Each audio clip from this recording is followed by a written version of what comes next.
안녕하세요. 대기업에서 자동차 산업과 2차 전지를 담당하고 있는 멘토 한중입니다. 자, 이번 영상에서 에코인드림 함께 보도록 할 건데, 에코인드림은 제가 이전 영상에서부터 그리고 첫 영상에서부터 이 에코인드림은 24년도 폭발적인 성장을 보일 기업 중에 하나다라고 좀 말씀을 드렸었는데, 제가 영상을 촬영하고 나서 바로 다음날 굉장히 큰 주가 상승이 나왔습니다. 그리고 뭐 추가적인 증자라던가 이런 부분들, 증설이라던가 이런 부분들이 나오면서 강세를 보였었는데, 최근에는 또 단기 조정이 좀 나왔었죠. 근데 그 조정 폭이 좀 컸습니다. 이전에 상승했던 상승분을 거의 다 반납을 하는 흐름을 보였었는데, 2차 전지의 수급이 동결이 되면서 문제가 생겼었던 부분이죠. 2차 전지 테마 자체에 악재가 있다 보니까 주가 하락이 꾸준히 나왔었던 것 같아요. 하지만 이게 어떻게 보면은 실적적인 부분에 대해서 이제 악재가 이제 적용이 됐었던 거잖아요. 2차 전지에. 근데 에코인드림은 앞으로는 이 실적이 개선이 될 가능성이 굉장히 높은 기업이기 때문에 우리가 기대를 하고 봐도 될 종목 중에 하나다라고 좀 말씀을 드렸었던 것 같습니다. 자, 서론이 좀 길었는데 오늘 에코인드림 어떤 이슈가 있었는지에 대해서 좀 말씀을 드리면서 그 이슈 관련해서 좀 자세히 풀어드리고, 그리고 실적 부분은 왜 그렇게 좀 폭발적인 성장을 가져갈 거라고 생각을 하는지에 대해서도 말씀을 드려볼 겁니다. 그리고 무엇보다 중요한 수급적인 부분들도 말씀을 드릴 거니까요. 오늘 영상도 집중해서 시청을 해주시고 저희 채널 구독 한 번씩 부탁드리도록 하겠습니다. 자, 그럼 본격적으로 에코인드림 함께 보도록 하겠습니다. 자, 먼저 차트 보도록 할 건데, 자, 지금 보시면은 주가 상승이 강하게 나온 직후에 차익 실현이 나왔었는데, 제가 이전 영상에서 이제 말씀을 드렸던 지지 구간이 결국에는 이 기존의 박스권 구간을 형성을 했었던, 단기적으로 박스권을 형성을 했었던 이 박스권 상단 구간 23,000원 구간을 좀 지지하는지 좀 지켜봐야겠다라고 좀 말씀을 드렸었는데, 해당 가격대는 그래도 좀 지켜준 모습을 보였습니다. 그래서 딛고 반등이 좀 나와준 모습을 보였는데, 결과적으로는 좀 61선을 딛고 반등을 해준 것이 아닐까라고 생각을 해볼 수가 있는 자리죠. 자, 그래서 여러분들이 단기적으로 좀 대응 전략을 구상해 나아가신다라고 한다면은 32,500원 구간이 1차적인 저항 구간이 되겠죠. 이 저항대를 돌파를 하고 거래량은 동반을 하면서, 거래대금을 강하게 동반을 하면서 이 저항 구간을 돌파를 해준다라고 했을 때는 이 32,500원 구간이 지지 구간 역할을 해줄 수 있으니까요. 여러분들 그 부분 꼭 체크를 해주시고요. 그 위로는 37,500원, 그 위로는 42,500원까지도 현재 열려있는 상황이다 라고 봐주시면 될 것 같습니다. 앞으로 실적 부분이 좀 받쳐준다라고 한다면은 더 큰 상승을 볼 수 있겠지만, 아직까지는 우리가 조금은 지켜봐야 될 부분들이 있습니다. 왜냐? 2차 전지에 대한 시장의 관심도가 굉장히 떨어져 있는 상황이기 때문에 그 수급 부분을 과연 이 에코인드림이 받을 수 있을지 여부를 우리가 지켜봐야 하기 때문이겠죠. 자, 아무튼 간단하게 차트를 좀 말씀드렸고, 제가 조금 이따가 영상 뒤쪽에 수급적인 측면을 말씀을 드릴 거니까 그 부분도 꼭 보고 가시길 바라겠고요. 자, 그럼 이슈를 좀 살펴볼 건데, 에코인드림 같은 경우는 이 이슈에 대해서 굉장히 잘 체크를 해놔요. 이제 보도자료라던가 이런 부분들을 굉장히 즉각적으로 올리더라고요. 이런 기업들이 보통 이 주가 상승을 보일 수 있는 요인 중에 하나라고 볼 수가 있습니다. 왜냐? 이거는 기업 측면에서도 이 주가 부양 의지가 굉장히 강하다고도 해석을 할 수가 있기 때문입니다. 그래서 참고를 좀 해주시면 될 것 같아요. 자, 여러분들도 이 내용은 보셨겠지만 제가 이 내용을 보면서 부가적인 설명도 함께 드릴 거기 때문에 여러분들이 함께 좀 복귀한다라고 생각을 하시고 봐주시면 좋을 것 같아요. 자, 그러면은 내용을 한번 살펴보도록 하겠습니다. 자, 에코인드림이 2차전지 핵심 소재인 전구체를 생산해 고객사에 공급을 시작했다라고 합니다. 이게 대목이죠, 사실. 이거를 시작했다라는 것은 과연 어디다 납품을 했느냐? 유미코어죠. 유미코어에 납품을 진행을 시작을 했습니다. 자, 유미코어는 5년간 연간 3만 톤에서 4만 톤 규모의 납품을 진행을 한다라고 해요. 그건 여러분들도 아시죠? 제가 이전 영상에서도 꾸준히 말씀을 드려왔었고요. 자, 보면은 충북 청주 공장에서 양산이 되는, 자, 어느 정도의 양산이 되냐? 현재 이 충북 청주 공장은 연간 생산 캐파가 5,000톤 정도 됩니다. 자, 이 양산되는 전구체는 순수 국내 기술로 만들어진 하이니켈 NCM 전구체로 대규모 공급 계약에 따라서 이 고객의 초도 납품을 완료하고 공급 일정에 맞춰서 계속 출고를 진행 중에 있다라고 합니다.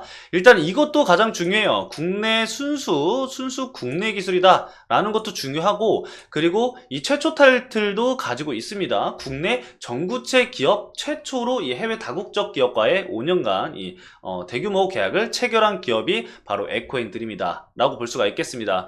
그렇기 때문에 이 최초 타이틀도 갖고 있고 순수 국내 기술로만으로도 이런 성과를 가져온 에코앤드림이 앞으로도 추가적인 성장세를 우리가 기대를 해볼 수 있다라고 좀 볼 수가 있을 것 같아요. 자, 그래서 이어서 좀 살펴보면은 에코앤드림은 이건 제가 말씀을 드렸던 거죠. 5년간 이 하이니켈 전구체를 공급한다. 이에 따라서 에코앤드림은 청주 공장 방금 말씀드렸죠. 5,000톤의 캐파 즉시 가동하고 있고 풀가동 중입니다. 현재 풀가동 중이고요.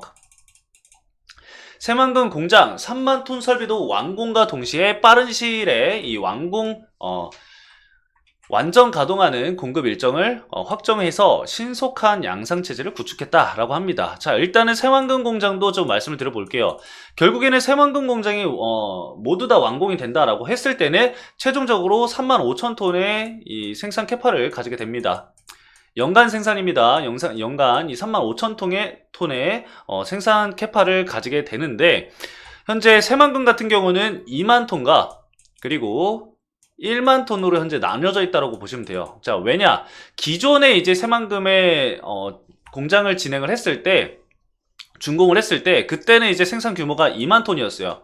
근데 결국에는 유미코어에 이제 연간 3만 톤에서 4만 톤에 대한 이 물량을 납품을 해야 되기 때문에 증설을 택했죠. 그래서 1,800억 원의 이제 차입을 진행을 해서 이거를 증설하는데 투자를 진행을 하겠다라고 해서 주가 상승이 강하게 나온 부분도 있습니다. 자, 그래서 1만 톤 규모의 증설을 진행을 하게 되는데, 2만 톤은 지금 언제쯤 완공이 되느냐? 바로 24년도 하반기에 가동이 진행이 될 예정입니다. 완공이 돼서 가동이 진행이 될 예정이고, 그래서 이제 이 5,000톤에 관련해서는 현재 지금 납품한 부분에 대해서는 1분기에 바로 실적이 반영이 돼요.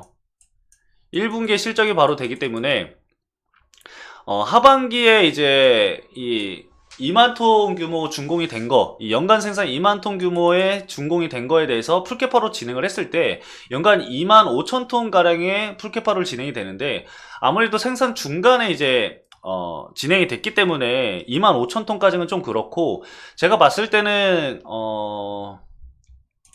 매출액이 한 1,500 정도 나오지 않을까 생각을 하고 있습니다. 이 5,000톤을 연간 풀캐파로 돌렸을 때 1,000억 정도의 매출액이 발생을 한다라고 해요. 그래서 2만 톤 그리고 3만 5천 톤까지 진행이 됐을 때는 최종적으로 대략적으로 7,500억 정도 매출액이 발생할 가능성이 높아졌다.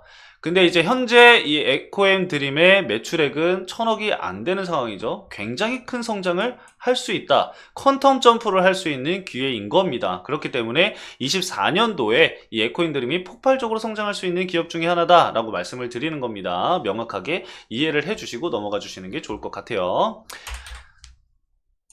자, 그리고 우리가 또 봐야 될 거는 바로 이 부분입니다. 자, 전구체는 양극재의 원가의 70%를 차지하며 양극재의 성능을 좌우하는 핵심 원재료죠. 자, 이 NCM 전구체는 니켈, 코발트, 망간 등을 섞어서 만든 화합물로 대부분의 전기차에 사용이 되는데, 에코앤드림 자체 조사에 따르면은 2030년 기준 국내 양산 생산 252만 톤 대비 전구체 공급은 145만 톤 수준으로 현재 부족한 상황. 자, 공급 부족이죠. 공급 부족이에요. 이 다른 이 원자재 같은 경우는 현재 뭐 공급 과잉이다 이런 얘기들이 계속 나오는데, 전구체 같은 경우는 오히려 반대로 공급 부족이에요. 블루오션인 거죠. 블루오션이에요. 블루오션. 자, 아무튼 추가적인 이 전구체 공급차를 구하기 쉽지는 않아서 연간 100만 톤에 달하는 극심한 공급 부족으로 이를 것으로 전망이 된다라고 해요. 근데 우리는 2030년까지 볼 필요가 없습니다. 왜냐? 여기 아래 보시면은 국내 시장만 하더라도 당장 2025년부터 쇼티지에 직면해 있다라고 합니다. 결국에는 이 에코앤드림이 이렇게 선제적으로 대응을 하기 때문에 앞으로 추가적인 성장세를 보일 가능성이 굉장히 높다라는 거죠. 왜냐? 5년간 이 유미코아가 안정적인 매출액을 이미 확보를 해둔 상황입니다. 연간 7,500억을 안전하게 확보를 해둔 상황이기 때문에 이 5년 내에 다른 기업들, 이 거래처 다각화를 통해서 매출액을 증대를 시킨다. 그리고 거래처를 늘려간다라고 한다면은 에코인드림의 성장성은 폭발적으로 늘어날 가능성이 매우 높다라고 분석을 해볼 수가 있는 겁니다. 자, 여기까지 좀 보여드리면 그러면은 우리가 재무적인 부분을 잠깐 같이 보자고요. 자, 재무를 지금 좀 살펴보면은 에코인드림을 보면은 매출액이 2020년도에는 900억, 2021년도에는 770억, 2022년도에는 600억이에요. 매출액이 계속해서 점점점 줄어드는 것을 볼 수가 있고, 현재 4분기 매출은 나오지 않았지만 보면은 1분기에는 96억, 2분기도 96억, 3분기에 175억, 500억이 안 돼요. 500억이 안 되는 상황이고 영업이익 또 적자, 당기순이익 또 적자입니다. 결과적으로 23년도에는 매출액이 그렇게 좋지 않았다라는 건데, 우리가 이거를 봤을 때는 그러면은 안 좋은 거 아니야? 라고 생각을 할 수 있지만 오히려 반대로 생각을 해야 됩니다. 왜냐? 주가는 기대감이잖아요. 주가는 기대감이기 때문에 이 성장성 그리고 이런 부분에 베팅이 많이 됩니다. 결국에는 이 납품이 정상적으로 이루어진다라고 했을 때는 이 24년도 매출액은 1,500억 이상이 나올 가능성이 굉장히 높습니다. 그렇기 때문에 우리가 뭘 기대를 한다? 바로 실적 부분에 대한 개선 기대감과 그리고 턴어라운드를 기대를 하게 되겠죠. 턴어라운드를 기대를 하겠죠. 그래서 이런 부분들이 적용이 된다라고 했을 때 주가 상승이 강하게 나와준다라고 한다면은 저는 충분히 이전 악성 물량들을 소화할 수 있는 상승세가 나올 가능성이 굉장히 높다라고 바라보고 있습니다. 하지만 시장에서 2차전지에 관련된 시각적인 부분이 현재 좋지 않다라고 말씀을 드렸어요. 그렇기 때문에 전반적인 부분도 시장 흐름도 좀 체크를 하면서 대응 전략을 구상을 해야 됩니다. 왜냐? 우리는 이미 이 에코인드림이 한번 때려 맞은 거를 봤습니다. 그쵸? 언제든지 주가를 누를 수 있다라는 것을 봤기 때문에 조심스럽게 좀 대응 전략을 가져가야 된다라고 좀 말씀을 드릴 수 있을 것 같고요. 이전에 이제 주가가 하락을 했을 때 제가 영상을 촬영을 해드렸는데, 그때 당시에도 제가 이런 말씀을 드렸어요. 주가는 하락을 하지만 메이저 수급은 뭐다? 이탈을 하지 않았다. 오히려 매수세가 유입됐다 라고 말씀을 드렸습니다. 자, 그러면은 수급적인 부분을 한번 살펴보도록 하겠습니다.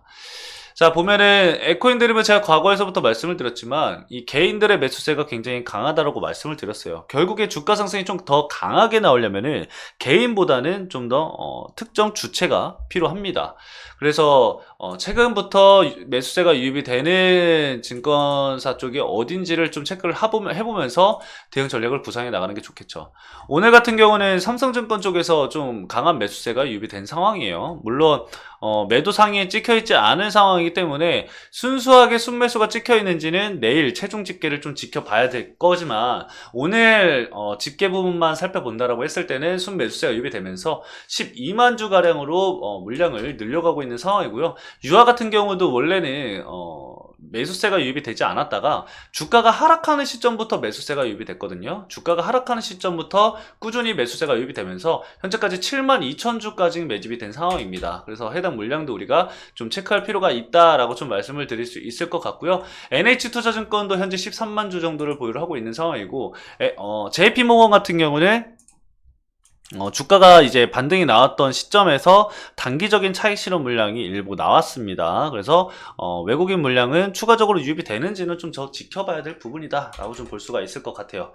자, 그래서 오늘 이런 수급적인 부분들, 그리고 에코인드림의 이슈들, 그리고 앞으로 우리가 기대를 해볼 수 있는 부분들에 대해서 제가 다 말씀을 드렸는데, 이 해당 내용들 제가 꾸준히 추적을 해서 여러분들에게 계속해서 내용을 전달을 해드릴 예정이니까요. 여러분들 저 에코인드림을 매도하는 그날까지 저와 함께 대응 전략을 구상해 나아가시면 좋을 것 같습니다. 그래서 저희 채널 구독 한 번씩 부탁드리고요. 응원의 메시지 한 번씩 부탁드리도록 하겠습니다. 자, 오늘 영상 여기까지 말씀을 드리면서 마치도록 하겠고요. 저는 다음 영상에서 더 좋은 내용으로 찾아뵙도록 하겠습니다. 시청해주신 여러분들 감사합니다.